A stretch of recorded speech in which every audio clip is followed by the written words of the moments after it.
用同樣嘅錢買最靚嘅板材，之前流行嘅設計啦、材料啦，一個唔覺意就會俾人淘汰㗎啦。咁最近咧，我哋有一批新翻嚟嘅同步木紋板材同埋意大利風格嘅石紋顏色俾大家揀。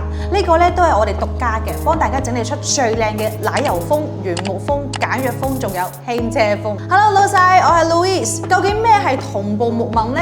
通俗啲嚟講咧，佢就係話用多層嘅板還原翻真木嘅技術，俗稱陣同步。你睇下我哋平時見到嘅實木家具咧，啲木紋又自然啦，又靚啦，但係成本高又難打理啦。咁同步木紋就犀利啦，佢係用咗意大利最高嘅印刷技術，將打印出嚟嘅木材紋理精準匹配到鋼板嘅壓紋上。咁從外觀睇呢個逼真程度簡直可以話以假亂真。無論係橡木嘅粗獷大氣紋路啦，定係胡土木嘅纖細柔和紋理，同步木紋都可以完美呈現出嚟。而且佢唔係隨便嘅亂印嚟嘅，係木紋嘅走向啦、折疤嘅位置嘅呢啲都係1比1同步。咁點解佢咁貴呢？係因為一種顏色淨係可以匹配到一款鋼板，而一款鋼板嘅成本喺5萬到8萬之間。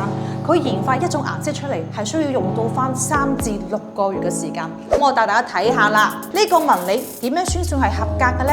前後淨可以有5毫米嘅偏差值，左右係3毫米，因為實在係太難做啦，所以市面上呢個板材賣得都好貴啊。